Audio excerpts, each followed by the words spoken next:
Beleza, pessoal. Então a gente agora está começando a nossa 17ª semana. Veja como o tempo passa, né? A gente já está bem avançado aí no nosso primeiro semestre. A gente conversou nas últimas semanas sobre, sobre filogenia de répteis e zoologia de répteis, né? E a gente agora vai passar para um grupo novo. Nessa 17ª semana, a gente vai começar a estudar o grupo das aves, o quarto e penúltimo grupo de vertebrados que nós temos para estudar nesse semestre. Né? Se vocês acessaram o AVA, vocês devem ter percebido que a gente colocou que a gente faria um estudo de caso hoje, um segundo estudo de caso. Nós também faremos isso. A gente, na verdade, vai conversar um pouco sobre o estudo de caso, o segundo estudo de caso, né? E aí a gente vai daí dar um tempo de uma semana para que vocês possam desempenhar essa atividade, tá bom? Então, a primeira coisa a gente vai passar para a nossa aula, vai falar um pouquinho sobre esse grupo de vertebrados incrível, que são as aves, né? Depois a gente vai falar sobre o nosso estudo de caso, o segundo estudo de caso, né? Em guarda, o nome do estudo de caso. Bom, vamos lá então. O senhor vai colocar aqui, a gente colocar essas aulas, e é isso. A gente conversou então, nas últimas semanas, sobre répteis. A gente trouxe algumas características bem marcantes, né, próprias desse grupo específico de vertebrados, mas se a gente começa a estudar os vertebrados tetrápodes que estão na Terra, dificilmente a gente vai ficar deslumbrado se a gente compara qualquer grupo com as aves. As aves são um grupo realmente à parte, né? A gente até coloca nesse primeiro slide aqui um comentário que é feito pela maior parte dos biólogos, que geralmente faz livros, comenta um pouquinho sobre as aves, né? Ele é o grupo mais notável e medalioso dos tetrápodes, né? A gente pode falar que depois dos peixes, nós temos aqui o grupo mais abundante de todos, né? O professor falou que os peixes eles compreendem um grupo muito abundante de animais, né? Bom, depois dos peixes não tem nada tão grande assim, mas as aves elas apresentam uma grande variedade de perfis de espécies, né? A gente está falando aí algo próximo de 60 mil tipos de espécies de aves, né? Isso é muita coisa, é absurdo, tá? E o que significa aves, professor? Aves não tem uma definição muito clara, né? De acordo com a mitologia greco-romana, a gente tinha, por exemplo, toda pessoa que sonha, ela está associada às alturas. Né? Existia aquele famoso deus grego, Ícaro, né? Que é o semideus, por exemplo, que queria conquistar as asas para chegar ao sol, por exemplo, né? Então, aves, uma certa tradução, significa personalidade do sonhador. O que é isso? Os sonhos geralmente estão relacionados às alturas. A gente costuma falar assim, a pessoa está sonhando, né? Quer dizer, ela está nas alturas, né? A gente sempre associa o sonho realmente com o ato de estar lá no céu, né? E aves são esses animais que conseguem chegar lá, né? Eles são vertebrados que evoluíram para o voo, né? Então a gente percebe realmente que existe um papel muito importante por trás das adaptações, por trás da evolução das aves. Né? Nessa primeira foto que a gente tem aqui, a gente percebe aves que apresentam um perfil bem diferente entre elas, né? Então a gente tem aqui aves que são consideradas aquele modelo padrão, né? Então a gente pode ver ali, por exemplo, uma gaivota, a gente pode ver ali o urubu, o tucano. A gente também tem aves um pouco diferentes, como por exemplo o pinguim, que não necessariamente está acostumado a isso que a gente fala, o voo, não necessariamente está acostumado aí a ficar na nossa região urbana, né? A gente tem aves de grande porte, como ema, como avestruz. Nós temos aves muito pequenas, como o kiwi, lá da Oceania, né? E a gente tem uma grande variação de animais, que foram até melhorados pelo homem, né? Na domesticação. São os galináceos. A gente tem aí mais de 100 raças de frango, né, de galinha, que foram sendo melhoradas pelo homem, né, geneticamente. Então, veja realmente a grande diferença daquilo que a gente tem, né? A gente está falando aqui de uma classe, ela pertence ali ao filo cordado, subfilo craniata e classe aves, mas a gente está falando de um bando muito grande, né? Se você parar para pensar, esse próximo slide a gente consegue ver bem nitidamente, né? Olha quantos perfis diferentes de aves nós temos. Tá? A gente tem primeiro aqui, a maior parte das aves que a gente tem no slide são aquelas aves que estão adaptadas ao voo. talvez a característica mais impressionante das aves, né? Mas nós também temos aves que estão acostumadas ao ambiente terrestre, né? E aves que estão habituadas a dois tipos de nicho, o aéreo e o marinho. É o que a gente pode ver ali, o albatroz de perna azul, né? Uma das espécies mais descritas pelo Darwin lá em Galápagos, né? A gente tem pássaros que têm uma penugem exótica, exuberante, como os pistacídeos, né? Estamos falando de papagaios, de araras. A gente também tem animais, aves, que são pequenos e chocam pelo metabolismo tão acelerado, como, por exemplo, o beija-flor. O beija-flor, ele é objeto de admiração do mundo inteiro, né? Tal pela frequência cardíaca dele, pela voracidade do bichinho, né? Ele come por dia o equivalente a 80 carrinhos de supermercado, tendo esse tamanho, esse pititico de nada, né? Então, veja como a gente tem diferenças aqui, tá? E a gente também tem aquelas aves que ganham um destaque muito grande num país tão variado de biodiversidade como o Brasil, né? A gente está falando aqui dos nossos papagaios, estamos falando aqui do tucano, olha esse animal lindo aqui, canto inferior, né? Enfim, a gente tem uma paleta de cores muito grande, a gente tem uma variedade muito grande de formatos, né? E a gente vai comentar um pouquinho sobre essas aves na aula de hoje e na aula de semana que vem, né? Por trás dessa exuberância toda, existem algumas características que a gente precisa pontuar, tá? Esse próximo slide aqui é importante para a nossa aula de hoje. A gente tem aqui as características gerais das aves. Perceba que é um slide parecido com aquilo que a gente conversou lá 2 semanas atrás sobre os répteis, né? As aves, eles apresentam semelhanças com os répteis. Se você lembrar, o professor conversou, os dois tipos de vertebrados, os répteis e as aves, eles estão ambos no mesmo grupo parafilético.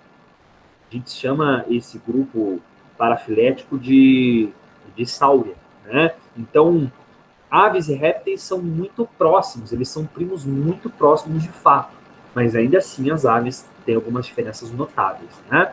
Bom, vamos às características gerais então. Primeiro, as aves são tetrápodes, a gente vem falando bastante nisso nas últimas aulas, né? Lembra que animais tetrápodes são aqueles animais que apresentam 4 membros definidos, 2 mãos, 2 pernas. No caso das aves, nós estamos habituados a ver a presença de asas. Mas o que são asas? Asas nada mais são do que os ossos da mão que se fundiram para formar uma estrutura capaz de alçar voo. Então, a gente pode chamar a asa de um pássaro, a asa de uma coruja, de mão também. É uma mão, né? Beleza, são animais tetrápodes então. Aqui vem a característica mais importante da noite de hoje. As aves, elas apresentam um endoesqueleto ósseo adaptado ao voo. A gente pode falar que, de forma geral, as aves, elas são máquinas de voo, verdadeiras máquinas de voo. Por quê? Elas têm muitas adaptações, principalmente no esqueleto, que permitem que elas sejam menos densas que o ar e assim consigam atingir altitudes elevadas, né? Existem desde aves que são capazes de alçar pequenos voos, como aves migratórias que conseguem viajar centenas de milhares de quilômetros, cruzar o globo, sempre à procura de estações mais quentes, sempre à procura de um parceiro, à procura de alimento. Então, veja como as aves elas conquistaram um nicho do planeta Terra melhor do que qualquer outra espécie de vertebrado. Isso é fascinante, na verdade. Tá? E a gente vai falar daqui a pouco sobre essas adaptações. Tá? Outra coisa muito importante, que nós temos no grupo das aves, é a presença de penas. Né? O que são penas, professor? Penas são estruturas proteicas, principalmente feitas de proteína, e que cumprem vários papéis dentro das aves. Né? A gente costuma pensar que as penas servem para o voo, e de fato servem para o voo, né? Mas não apenas para o voo, que a gente vai falar daqui a pouco. Né? As aves, elas evoluíram as penas a partir das escamas. Então, você pensa assim, professor, aquele papo todo de homologia que a gente conversou, né? Homologia são estruturas que têm a mesma origem embrionária. Né? Bom, os répteis, eles têm um corpo revestido por escamas. A gente já havia conversado. As aves, elas evoluíram as escamas para se transformar em estruturas que são mais leves do que as escamas. São as penas. Então, não é mentira a gente falar que as penas, as escamas, têm uma proximidade evolutiva. Elas são homólogas entre si. Tá? Uma ideia que você pode ter para te convencer que as penas vieram de escamas é que as pernas das aves, os pés, né, eles são preenchidos por escama. Pensa, por exemplo, no pé de uma galinha. O pé de uma galinha é feito de escamas muito parecidas como, por exemplo, o corpo de uma serpente. Né? Ambos são feitos de escamas. Então você já começa a pensar realmente que eles têm um parentesco próximo. Né? As penas, elas têm um papel importante no voo e, como o professor falou, em várias outras atividades.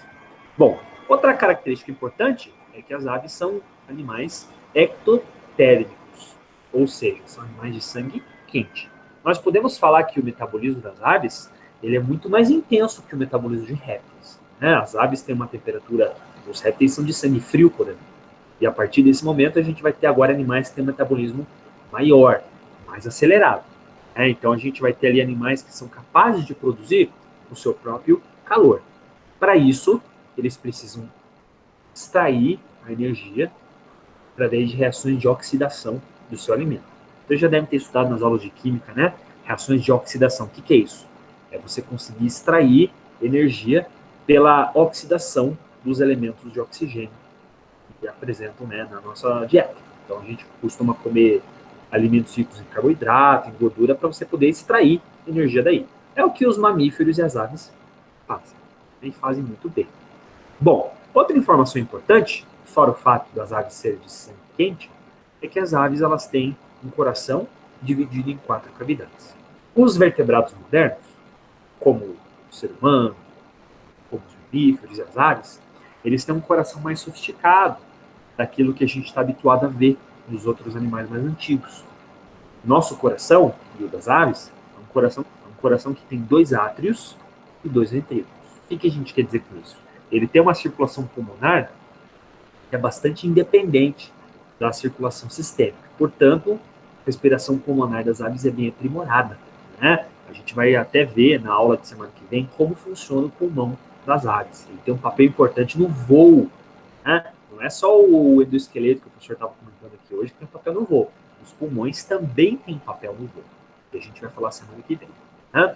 As aves, elas são animais que também têm ouvido com membrana timpânica. A gente falou nas aulas passadas que o primeiro grupo dos animais que apresentam membrana timpânica são os anfíbios, certo? Anfíbios, seguido dos répteis, e, portanto, as aves também têm tímpano. As aves não são tão bons escutadores. A grande vantagem evolutiva, estratégica de sobrevivência das aves, encontra-se na visão. Elas não cheiram bem e tampouco escutam bem. Realmente, o principal papel ali é a visão. Eles têm uma visão bastante sofisticada. Também vai ser matéria da próxima semana. Tá? Aqui vem uma diferença em relação aos répteis. A excreção de dejetos que são produzidos no corpo, ela é feita sob a forma de ácido úrico. A gente estava estudando até agora os anfíbios e os répteis, e a excreção ela era na forma de ureia. Né? Aqui não. Aqui a excreção é ácido úrico. E o que importa isso? O ácido úrico ele acaba sendo um excreta bastante poluente. Né? E a gente tem um grande desafio em relação a isso. Se você parar para pensar, existem um número grande de aves que são criadas para consumo, a indústria do frango, por exemplo, né? Uma indústria aí que fatura muitos bilhões de dólares por ano, que é responsável pela criação de bilhões de frangos no mundo inteiro, principalmente no Brasil. Brasil e Estados Unidos são os grandes criadores de frango, né? Para abate do mundo. E a gente tem aqui animais que têm uma excreta muito poluente. Um dos maiores desafios que a gente tem no planeta é conseguir sobreviver com esse consumo desenfreado de carne, que já é por si só já está errado, né? E além disso, a gente ainda tem uma excreta que é muito poluente. Então as pessoas sugerem, né, como alternativas para aliviar um pouco o peso da poluição da secreção, do excreta das aves, fazer compostagem, né? A compostagem ela não vence nem 10% da produção total de excretas que a gente tem, né? Então a indústria, por exemplo, tenta fazer algo, né, tentar lucrar, ou tentar até de forma correta se livrar, né, mas não consegue vencer tamanhos dejetos. Né? Então, isso é uma solução que a gente vai ter que pensar no futuro. Né? Então, ter essa indústria desenfreada de consumo de carne já é errado por si só. E a gente não tem ainda uma forma um pouco menos insustentável, piora tudo. Né? E, por fim, a gente mostra aqui que as aves têm um sistema nervoso mais complexo do grupo anterior. Perceba que a gente sempre está se referindo isso aos grupos que a gente está estudando novos, né? Então, o professor falou, por exemplo, que os anfíbios, eles tinham um cerebelo, um encéfalo mais sofisticado que os peixes. Por sua vez, quando chegou a vez dos répteis, o professor falou que os répteis são mais sofisticados intelectualmente que os anfíbios. E agora, a gente pode encher a boca e falar que isso também é verdade nesse caso. As aves são tão mais sofisticadas que os répteis, que a partir das aves, que a gente começa a ver o primeiro comportamento de inteligência social. Se você parar para pensar, peixes, anfíbios, répteis, eles não tinham associações, comunidades que interagiam entre si de forma inteligente como as aves fazem. Né? Aves e mamíferos, eles são os primeiros animais que começam a fazer isso com uma sofisticação. A gente pode falar, por exemplo, dos bandos de flamingos, a gente pode falar dos bandos de papagaios que ocupam, por exemplo, nossas regiões tropicais. Né? Existem os passeriformes que vivem em sociedade também. Animais que vão se acasalar e formam um parceiro fixo sexual para a vida inteira. Então a gente começa a perceber que as aves já começam a ter um comportamento social mais sofisticado que os outros animais. Né? E aqui, a partir das aves, a gente também tem uma característica nova: seleção sexual. Ou seja, fêmeas ou machos selecionando parceiros através de características específicas.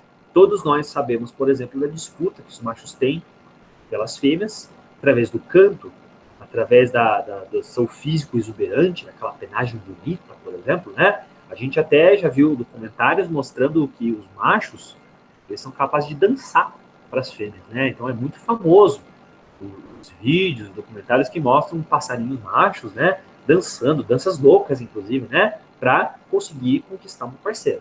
Então, tudo isso, ele supõe que esses bichos aqui têm uma inteligência realmente muito maior do que os grupos anteriores. Né? A gente vai falar um pouquinho dessas curiosidades, não é nem curiosidade, isso é até fundamental saber, né? Na nossa próxima aula, sobre os aspectos particulares desse grupo. Né? Bom, a gente vai hoje focar um pouco nessas características mais diferentes das aves. Né? Então, aqui a gente tem algo que é muito importante e que define o grupo, que é a capacidade das aves de alçar o voo. Né? De todos os grupos de vertebrados que existem, a gente tem aqui as aves como o grupo que tem um voo mais marcante. Né? O voo não começou com as aves. A gente vai ver daqui a pouco, o professor já até falou outras vezes sobre isso. Né? Não foram as aves que inauguraram o voo, não é uma adaptação original das aves. Mas, sem dúvida, de todos os vertebrados vivos, as aves elas dominaram esse quesito. Né? O fato de você alçar voo e conquistar novos espaços a partir daí. Tá? Bom, para esse animal, para esse vertebrado, ele alçar voo, ele precisou de particularidades. Né? O professor falou desde o primeiro dia aqui de vertebrados que os vertebrados eles têm um endoesqueleto, né, que dá sustentação e mobilidade. Como que o animal que tem um esqueleto ósseo, ele consegue alçar voo? Né? Quer dizer, para você levantar, para você conseguir vencer a superfície, ali, vencer a gravidade, você tem que ter algum diferencial. Né? As aves têm esse diferencial a partir do endoesqueleto. Né? A gente pode ver aqui pelo próprio slide que o endoesqueleto das aves ele é menos denso. O que a gente quer dizer com isso? Ele é opaco. Nós temos muitas reentrâncias no interior dos ossos que são chamados de ossos pneumáticos. Né? Eles não são sólidos no mesmo nível dos esqueletos dos outros vertebrados. Né? A gente pode até, alguns livros de zoologia, citam que são ossos aerados, né? Pensa num chocolate aerado que a gente tem, tipo o soufflé, por exemplo, né? Isso não é brincadeira. Se você dá um Google, você consegue ver, né, que os ossos longos das aves são realmente aerados, né? Quer dizer, são cheios de reentrâncias opacas. O que é isso? Isso aí é um osso que não é tão pesado quanto o osso longo de um mamífero, de um réptil. Torna esses animais mais leves. Né? O que a gente pode falar de endoesqueleto para facilitar que essas aves alcancem o voo? Bom, a gente tem algumas porções do seu corpo aerodinamizadas, ou seja, que facilitam o corte ao ar, que facilitam que o animal vença a resistência do ar atmosférico. A gente pode falar, por exemplo, a presença de um crânio fundido, né? O crânio, ele nada mais é do que uma estrutura composta por vários ossos, né? E o crânio das aves, ele acabou fundindo boa parte desses ossos. Ele acaba tornando o crânio desses animais mais chato, não um crânio tão redondo assim quanto dos outros vertebrados. Um outro fator importantíssimo é a transformação da mandíbula desses animais, né? A mandíbula nada mais é do que um osso, como nós temos aqui, né, o osso aqui do nosso queixo, né, que está conectado ao nosso crânio. A mandíbula é um grande osso que está ali, ele consegue fazer a gente abrir e fechar a boca, né? O osso maxilar, nas aves, ele sofreu uma adaptação. Ele recebeu um folheto epitelial e transformou-se, um folheto de queratina, e transformou-se no bico. Então, quando você olha o bico, essa estrutura de ponta, né, que fica ali na boca das aves, ele nada mais é do que uma transformação, uma modificação da mandíbula dos vertebrados, né? O bico tem um papel muito importante para esses animais, primeiro, porque esses animais perderam o dente ao longo da evolução. Boa parte deles não tem um dente. Alguns têm uma serrilha, mas não contam com um dente específico, né? Outro fato é que o bico também ajuda na aerodinâmica, né? Esses animais, eles também têm no externo, ou seja, no osso do peito, uma modificação. O externo, como o próprio slide fala, ele é afilado, ou seja, ele é afiado, né? E ele é aquilha, ou acarina também chamado, né? Você pode observar aqui nessa foto do slide, a gente tem aqui, por exemplo, um frango, né? Você pode observar que o externo dele não é o externo chato, que nem o teu peito. Se você toca o seu peito, você tem acesso ao osso do seu peito, né? O que é isso? Isso é o osso externo. Você percebe que o seu osso externo é um osso liso, é um osso que é linear, né? Aqui, no caso das aves, o externo ele é um osso afilado. Você consegue ver que ele realmente tem uma ponta, um triângulo, né? Para que isso? Para que esse animal consiga cortar a resistência do ar atmosférico quando ele voa. Olha que interessante isso, né? Outro ponto que nós já comentamos, aqui a gente pode observar as asas, os ossos das pontas dos dedos e os ossos dos punhos das aves, eles foram fundidos, eles se uniram há muitos milhões de anos atrás. Para formar o quê? Para formar uma estrutura que é menos densa, é uma estrutura fundida e que recebe o nome de asa. Se você observar nessa figura desse frango, você pode ver que ele ainda mantém boa parte das articulações do teu braço, né? Se você comparar o teu braço com uma galinha, você vê que ele tem essas articulações bem típicas, né? Mas a gente percebe que a ponta do braço, que são o punho e os dedos, ele se modificou numa asa, né? Isso, de forma geral, a gente pode falar para as aves, né? E, finalmente, como última adaptação do esqueleto, a gente tem as vértebras caudais, as vértebras finais, elas foram fundidas para formar o pigóstio. O que é isso? Quando você funde as vértebras caudais, você forma uma espécie de aerofólio, né? Aquela ferramenta que a gente tem nos carros ali, aquela adaptação para os carros cortarem o ar. É o que a gente tem aqui nas costelas finais, como a gente pode ver nesse slide aqui, ó, perto da coxa da ave, né? Então, essas modificações todas, elas servem para um propósito, para que esse animal alce o voo, né? Você pode perguntar assim, professor, mas existem aves que não voam, né? Principalmente aquelas aves grandes, por exemplo, né? Essas aves, elas não têm essas estruturas? Essas aves têm. Algumas menos do que aves que estão adaptadas ao voo, como, por exemplo, o próprio avestruz, né? A gente vai perceber que existem dois grupos específicos de aves. A gente vai conversar isso na semana que vem. Mas esses animais que não são capazes de voar são, portanto, chamados de ratitas, né? São geralmente aves de grande porte, como o avestruz. Eles também apresentam uma alteração no esqueleto. Não tão marcantes, mas eles apresentam, tá? Bom, a gente tem aqui uma outra estrutura, que é a pena, que é uma estrutura bastante típica das aves. Geralmente, quando a gente fala em aves, logo nos remete um corpo coberto por penas, né? A pena foi uma grande mutação que surgiu em algum ponto da evolução e que trouxe um grande benefício para esses animais, né? A pena nada mais é do que um anexo da pele, um anexo cutâneo, né, que ele foi modificado a partir das escamas, portanto ele tem um papel de impermeabilidade, né, e que apresentou várias outras funções para esses animais. Então ela é leve e ao mesmo tempo resistente. Ela é seca e impede a entrada de água. Né? Os animais que evoluíram para ter penas, ou seja, as aves, eles são animais que contam com essa estrutura para facilitar o seu voo. Né? A pena não surgiu com as aves. A gente pode falar que a pena é uma característica muito marcante desse grupo, né? Porque os grupos ancestrais que tinham penas já foram extintos, como, por exemplo, os dinossauros que deram origem às aves. Né? Bom, professor, então você está falando que a pena tem um papel importante no voo, né? Mas só nisso? Não.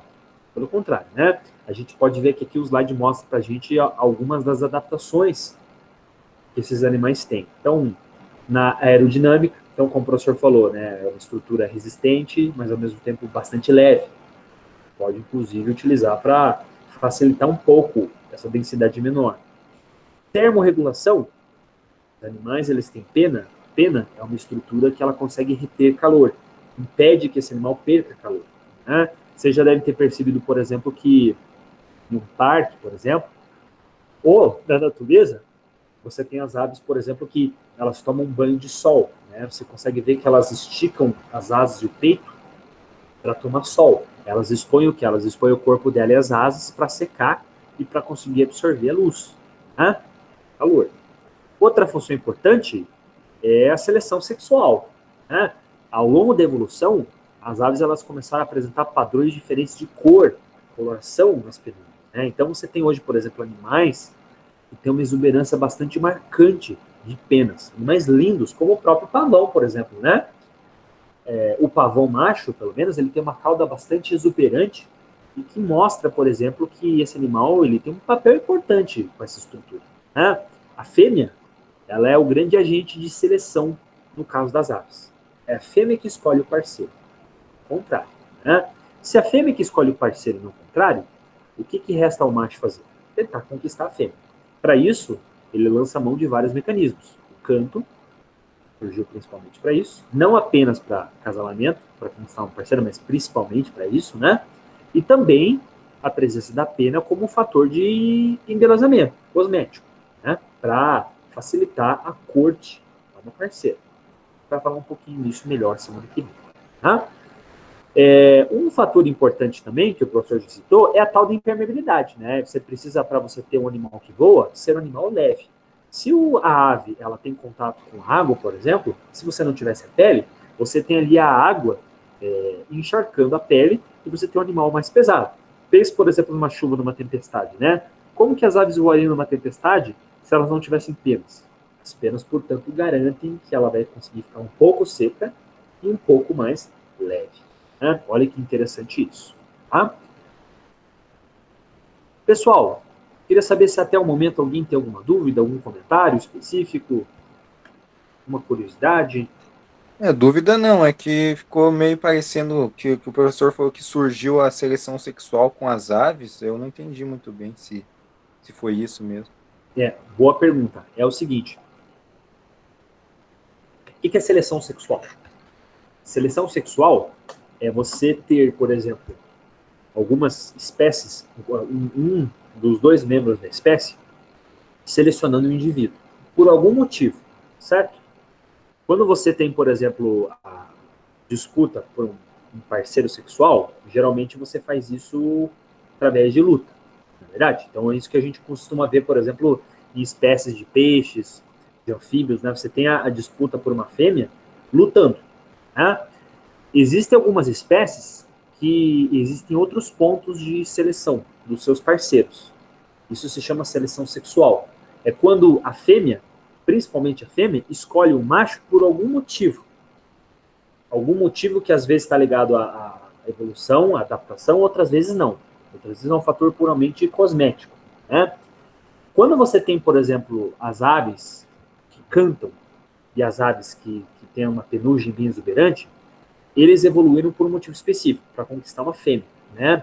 A fêmea, você já deve ter visto que algumas espécies, elas dão preferência para um macho que consegue cantar por mais tempo. Consegue cantar vigorosamente, ou que consegue fazer uma dança de forma melhor, o que é isso? A fêmea, ela não é tão inteligente, a fêmea ave não é tão inteligente a ponto de ser seduzida por isso exatamente. Quando você tem um animal vistoso, um animal que canta bem, isso é sinônimo de saúde. A ave quer um parceiro forte para que ela possa ter uma cria com ele. Isso se chama seleção sexual. Quando você seleciona um parceiro por uma característica física aparente, certo? Nem sempre a escolha de um parceiro é seleção sexual. Muitas vezes é só o macho que conquistou ali e vai casar com a fêmea. Que conquistou pela violência, pela força física um rival, e daí conquista a fêmea. Né?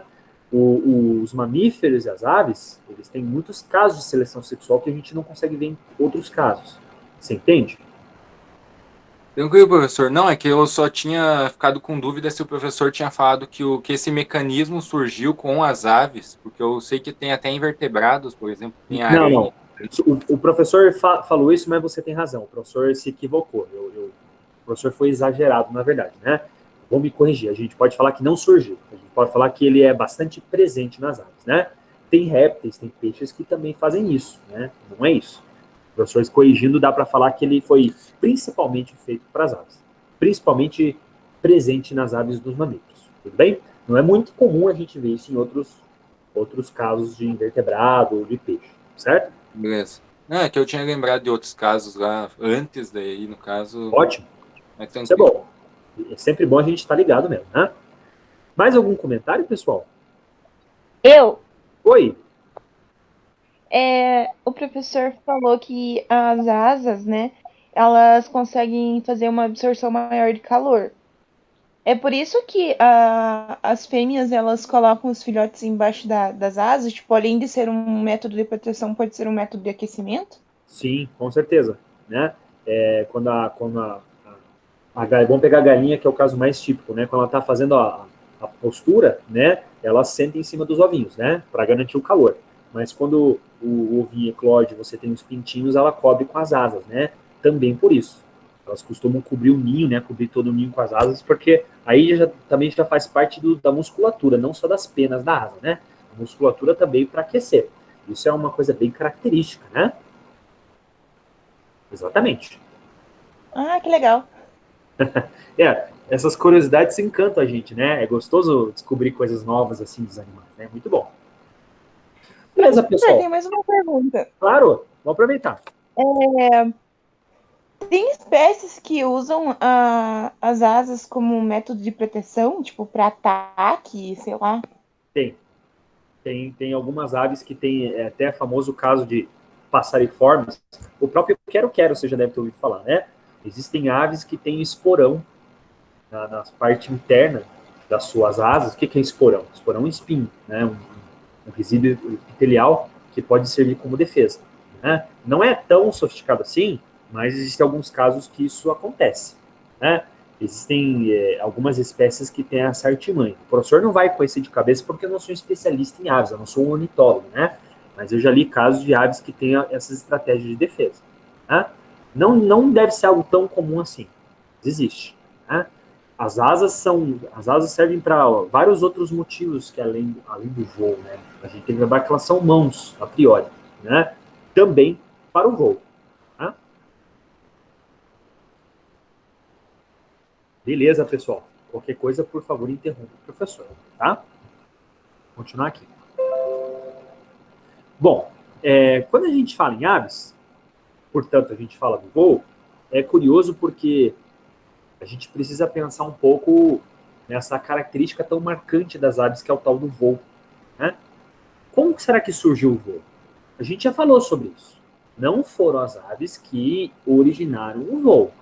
A gente pode falar que as aves conquistaram isso, dominaram esse aspecto hoje na zoologia moderna. Mas o voo já começou com outros grupos, até mesmo os invertebrados, né? Muitos bilhões de anos. Né? Mas a origem do voo dos vertebrados é diferente da origem do voo dos invertebrados. Aqui a gente está falando de vertebrados. Né? Bom, a origem do voo ela é uma origem interessante porque ela tem tudo a ver com as asas, né? E as asas não surgiram para o voo. O professor está hoje, a aula inteira, associando um pouco essa característica das asas com o voo, né, para fechar um caso, para tentar fazer parecer isso fácil, né? Mas na prática não é assim tão fofinho. As asas surgiram por outro motivo, né? Há muitos milhões de anos atrás, a gente pode falar que as paleoaves, ou as aves ancestrais, elas eram dotadas de asas, mas a mão delas ainda não era completamente fundida com as asas. A gente até pode ver nessa ilustração aqui da figura, ó, você tinha aves ancestrais que apresentavam uma mão livre ainda da fusão dos dedos. Então você tinha, por exemplo, aves que contavam com uma mão livre, ainda a presença de dedos, mas também a presença de penas nas suas mãos. Então você tem ali um híbrido, uma espécie de asa que ainda não tem os dedos fundidos. As primeiras aves, as aves que vieram logo depois da ramificação dos répteis, elas são aves que planavam ou saltavam. A gente pode falar que as primeiras aves, elas eram ótimas saltadoras e ótimas planificadoras. Então elas conseguiam planar de uma árvore para outra, de um rochedo para o outro. Né? Com o passar do tempo, essas aves elas conseguiram planar distâncias maiores, com o passar dos milhões de anos. Né? Mutações foram aparecendo, seleções de animais cada vez mais leves, não do dia para a noite. Surgiu um belo dia uma ave que pulou de um penhasco e, opa, estou voando. Não é assim que funciona, né? O endoesqueleto, com muitos milhões de anos, foi se adaptando. Apareceu a quilha, apareceram ossos cada vez mais leves, apareceu a presença de um pulmão pneumático com sacos aéreos. Milhões de anos se passando, mutações foram acumulando para fazer com que esses animais eles não apenas planassem, esses animais conseguissem manter o voo por alguns segundos no ar, conseguir alimentar isso, ou seja, com bater de asas, conseguir impulsos cada vez maiores. Ainda não eram animais voadores, eram animais que conseguiam se deslocar pelo ar, planando longas distâncias. Se você faz um traçado desde a primeira ave até essa última, você percebe que muita mutação foi se acumulando. Né? Chega um momento que você tem aí um animal que já consegue voar, ou seja, consegue atravessar penhascos uma quantidade muito grande de tempo.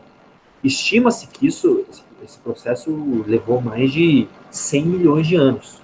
Não é uma coisa do dia para a noite. Né? É engraçado que a gente sempre pensa que essas características aparecem rapidinho assim. Né? Não. Levou muito tempo para isso acontecer. Tá? Aqui a gente tem na foto B, a gente tem um fóssil que é muito importante, que mostra para a gente aqui a presença de uma ave que apresenta asas e também apresenta mãos. A gente pode ver aqui que o professor está circulando. Né? Então é uma prova de que as asas de uma ave, elas não começaram no instante zero, no instante inicial, já com os dedos fundidos. Elas usavam ainda os seus dedos para outras coisas. Né? E com o passar do tempo se fundiu, né? Novas espécies foram surgindo e foi ficando mais leve do esqueleto, até o momento que esses bichos já conseguem manter o voo no piloto automático. Quer dizer, já conseguem manter-se tempo até indefinido, até mesmo alguns dias, algumas aves fazem, né?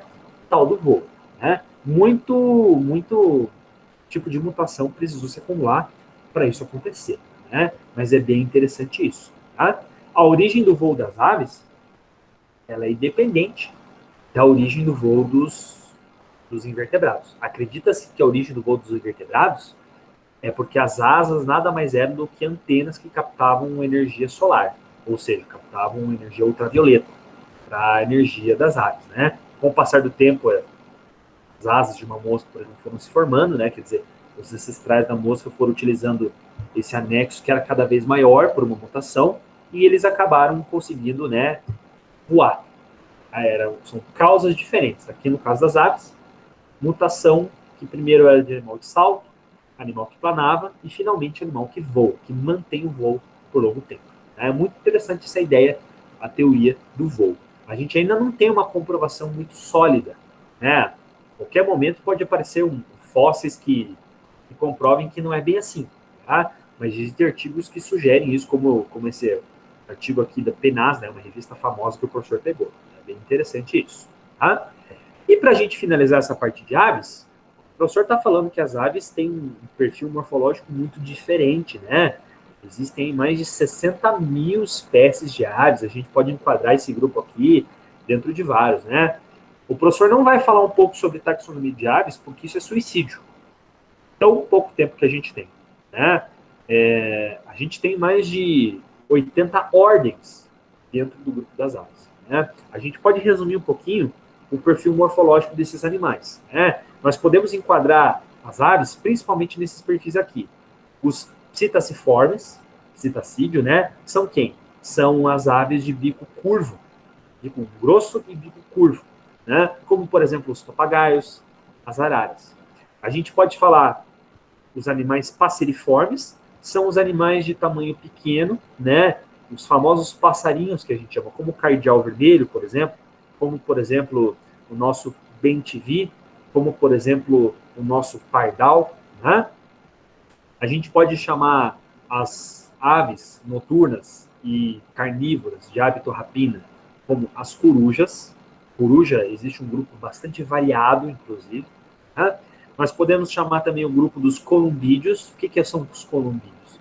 São o grupo das andorinhas, das pombas. Né? Pomba é o que a gente mais tem aqui em Curitiba, na verdade.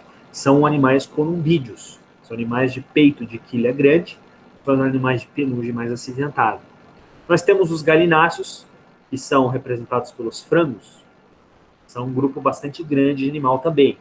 Os galináceos foram, inclusive, domesticados pelo homem. Então, a gente tem ali o frango, a gente tem o peru, a gente tem o pavão, a gente tem vários animais que foram, né, domesticados, foram criados, por exemplo, para exploração da pecuária. Né?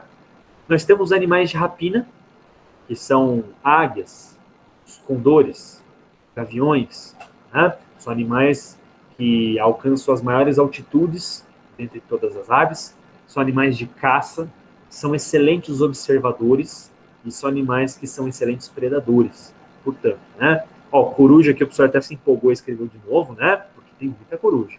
E nós temos aqui vários outros perfis de animais. Existem perfis chamados de aves do paraíso, são as aves exuberantes que a gente costuma encontrar, por exemplo, nas Américas, né? Vários outros perfis de aves, que a gente vai conversar um pouquinho também na nossa próxima aula. Certo? Bom, o professor vai interromper. Professor. Oi, diga. Pode falar. Desculpa.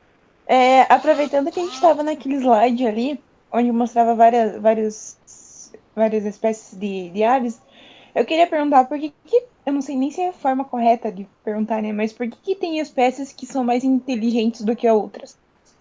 Tipo, tem aves que são capazes até de falar, e tem aves que nem piam direito. Isso é algo bem interessante que você falou, né? É o seguinte, a gente vai ver isso melhor lá no próximo semestre, que é a morfologia animal. Mas, obviamente, eu vou falar agora, né? Tudo isso tem relação com o tamanho do cérebro, né? Não só o tamanho do cérebro, é a proporção entre cérebro e massa corpórea. Eu acredito que o professor já tenha falado isso uma vez em aula, mas eu posso repetir aqui, porque faz mais sentido nessa aula aqui, né? Você não tem que ter apenas um cérebro grande, você tem que ter um cérebro que seja grande e um cérebro que seja proporcionalmente grande comparado ao seu corpo. Os psitacídeos são, dentre as aves, dentre os seres vivos, que tem a maior proporção de cerebelo, encéfalo e de corpo. Né? Existem aves que têm um cérebro maior do que um papagaio, sem dúvida, né? Mas comparado, proporção ao seu corpo, não. Por exemplo, uma arpia, uma águia, eles têm um cérebro maior que um papagaio. Mas proporcionalmente, não. Proporcionalmente, o cérebro deles continua pequeno se você compara o corpo de um papagaio com o seu cérebro. Né? O fato também da gente ter animais como o papagaio, que consegue mimetizar o vocabulário, pelo menos parte, né? Você também tem alguns tipos de animais que acabaram sendo mais jovens, né? Então, os psitacídeos também são aves que são mais recentes na evolução. Eles acabam mantendo alguns tipos de adaptação, de mutação diferentes também, né? Mas é principalmente pelo tamanho do cérebro, proporcional ao seu corpo. Beleza? Uma pergunta muito boa. Obrigada. Beleza. Mais alguma pergunta, pessoal? Dodô era galináceo? Não, Dodô não era galináceo. Eu não saberia dizer para você do que o Dodô era, mas tão importante quanto saber o que era, saber o que ele não era, né? Ele não é um galináceo, apesar de que ele devia ser bem gostoso, tanto é que ele foi extinto, né? A gente pode descobrir qual perfil morfológico ele pertence, né? Mas ele não era, tanto é que ele tinha um bico bastante diferente dos galináceos, né? Ele tinha um bico mais parecido com o pistacídeo do que um galináceo. Ele geralmente era uma ave assim que parece um marreco, né? Então tem pés bem sólidos, adaptados ao nado, né? Ele era um animal de hábito de arquipélago, então de nicho insular, a gente pode dizer, né? Vivia em ilhas, mas não era galináceo. Podemos descobrir isso aí, tá? Interessante, obrigado pela pergunta. Bom, pessoal, o professor gostaria dos minutinhos finais da nossa aula, aproveitar que a gente está aqui. Eu vou mostrar para vocês o nosso segundo estudo de caso, que vai ser a nossa parte da nossa nota aqui nesse bimestre. Então, nesse bimestre, o que vai ser a nota? O estudo de caso, de novo, e a prova. A gente vai ter daqui a um mês e meio, né? Pois é, legal, né? Esse estudo de caso aqui, ele tem menos perguntas. Assim, o professor acha que ele é um pouco mais fácil e ele tem menos perguntas, mas ele tem mais detalhes para se analisar, né? O professor vai mostrar agora o estudo de caso. Aí eu vou dar uma semana para vocês. A gente vai ter uma aula só com estudo de caso. E daí a gente dá uma data para vocês mandarem ele respondido, tá bom? Então eu vou colocar aqui o estudo de caso para a gente. Deixa eu fechar a aula de hoje. Colocar o nosso estudo de caso, né?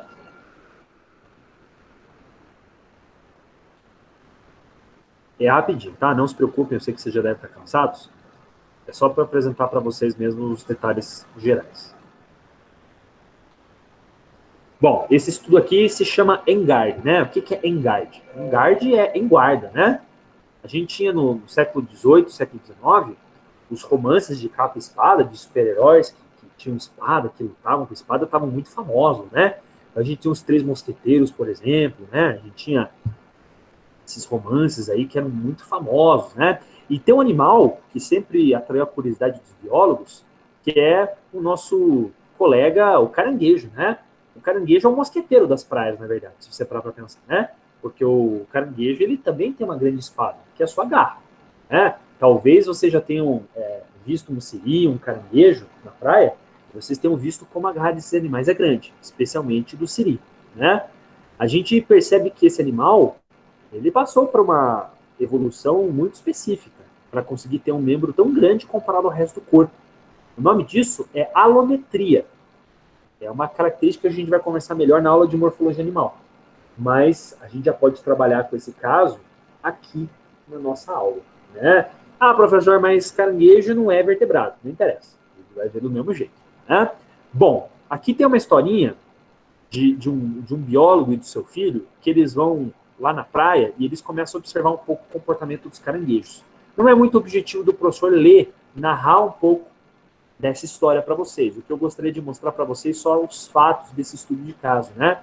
Aqui, por exemplo, a gente tem o caranguejo, o pugilato uruca, o próprio nome já mostra para a gente, pugilato. O que é pugilato? Aquele que bate, né? Então parece uma luva de boxe, né? Ou, de acordo com o que os biólogos falavam, parece uma espada, um esgrimista, né? Você tem um animal que tem uma mão muitas vezes maior do que os outros membros, né? E um animal que utiliza essa mão para muitas funções. Tem um papel evolutivo importante aí, né? Nem todos os animais têm uma mão tão grande. Por que será, professor? Que a gente vai falar no estudo de caso. São animais que, apesar de serem vertebrados, são muito inteligentes. A gente tem aqui nesse slide uma foto do jovem Darwin, por exemplo, né? Darwin dedica boa parte do seu livro falando desses invertebrados que ele encontrou nas praias aqui do Novo Mundo, né? Por que um animal desse, que não é tão inteligente assim, teria uma mão tão grande? E como que um animal que tem uma mão dessa, que a princípio parece uma coisa meio desengonçada, ele consegue sobreviver tão bem? Ele tem um papel nisso, né? A gente pode observar aqui, ó, alguns animais no reino animal que utilizam algumas estruturas que são hipertrofiadas, né? Então a gente tem, por exemplo, os canídeos aqui, esse casal de raposas, que tem essa dentição que serve para, além da alimentação, serve para defesa. A gente tem aqui os elefantes que tem o dente incisivo tão grande, que também serve para defesa. E aqui embaixo, a gente tem um casal de bodes, de carneiros, que utiliza os seus chifres hipertrofiados para duelos, né, muito violentos. Será que o caranguejo tem um papel desse? Será que a garra do caranguejo serve para agressão? Se ele serve para agressão, é só isso, professor? Provavelmente não. É disso que o caso se trata. A gente tem aqui nesse slide, ó, ele está mostrando para a gente uma comparação de 3 animais. A gente não vai explicar esse gráfico hoje, não é o nosso intuito. É só para o professor dar uma amostra para vocês. Existe uma luta entre caranguejos com garra intacta, caranguejos sem garra, mas maiores, caranguejos sem garra e pequenos. Qual dos 3 tipos de animal ganha? Um caranguejo brutamontes? Um caranguejo nanico? Ou um caranguejo nanico que tem uma garra grande? Qual desses animais será o animal que consegue tirar o caranguejo dono de uma toca e ganhar sua toca? Será que tem uma forma de um caranguejo tirar o inquilino atual da sua toca? Só com a garra? Tem? Não tem? É isso que a gente vai ver no caso. Né? E aqui a gente também tem a proporção de vezes que um caranguejo que tem garra luta para conseguir uma toca, o número de vezes que ele consegue fazer isso. Aqui tem alguns números que eu quero que vocês reflitam. Né? Isso aqui são proporções. E no final esses números vão dar uma conclusão para a gente. Tá? Finalmente eu tenho aqui 4 perguntinhas que eu quero que você responda. Então 2 perguntinhas aqui nesse slide. Liste 2 animais que você puder imaginar que possuem estruturas elaboradas que podem ser usadas como armas. Além disso, descreva se essas estruturas são encontradas em homens ou mulheres. Ou nos 2 sexos. Segunda pergunta. Você acha que é um propósito específico para um animal ter uma estrutura hipertrofiada? Ou é apenas mero acaso? Terceira pergunta. Você poderia dizer que um tamanho maior e, presumivelmente, um peso extra é caro energeticamente para o animal? Explique sua resposta. E a última pergunta. É possível que os caranguejos jovens, machos, possam mostrar quão grandes são suas garras em comparação com outros concorrentes em potencial? Se assim for, machos com garras maiores teriam que lutar com a mesma frequência ou poderiam simplesmente confiar em deter seu potencial rival pelo seu tamanho? São perguntas que eu gostaria que você respondesse. Olha só, o estudo do Darwin com esses animais ficou tão famoso que a gente tem esse selo raro aqui do Darwin, né, esse selo que vale muita grana, né, que tem a foto dele do lado desse caranguejinho. Esse estudo de caso aqui, o Enguarda, é para vocês enviarem para o professor na 19ª semana. Ou seja, a gente vai ter semana que vem a aula das aves. Na outra semana, a gente vai resolver todo mundo junto o estudo de caso. E nessa própria 19ª semana, a gente daí posta a atividade. Bom? Eu estou recebendo aqui apoio técnico aqui. A minha esposa está falando que dia 19, dia 3 vai ser feriado, pessoal. Vocês foram salvos pelo bom, hein? Talvez, acho que dia 3 vai ser feriado, a gente não vai ter aula, né? Então o professor joga lá para frente, lá, né? Não tem problema, não. O Corpus Christi. Corpus Christi, isso mesmo, né? Então, ó, já foram salvos aí, né? Então a gente deixa mais para frente isso aí. Vi que você perguntou, Fernanda, unha postiça nas mulheres? Pode ser, né? Unha postiça pode ser, aí já apelou, né? Pode ser. Certo, pessoal? Esse caso aqui não é difícil. Não tem nenhuma pegadinha, não. Se você já está entendendo o que o professor quer dizer só com o texto, só com as figuras, vai fundo. Não tem nenhuma pegadinha. Ele é bem explícito a moral da história, né? É mais uma forma da gente estudar um pouquinho as alterações dos animais. Tudo bem? Esse estudo de caso aqui vai ser postado na semana que vem, e aí você vai ter 2 semanas a partir de semana que vem para a gente fazer, tá bom? Pessoal, para a gente finalizar nossa aula, eu queria saber se alguém tem alguma pergunta específica que gostaria de aproveitar. Tá tudo tranquilo? Tranquilo. Então, beleza. Eu agradeço a presença de vocês. Muito obrigado. Se protejam do frio e do Covid, né? Tenha um ótimo final de semana e a gente se vê na quinta-feira que vem. Beleza? Obrigado, professor. Bom resto de semana e bom final de semana. Até a próxima. Para você também. Para todos vocês, na verdade, né? Um grande abraço. Pessoal, professor. Até mais. Boa noite, professor. Até. Boa noite, Emanuel.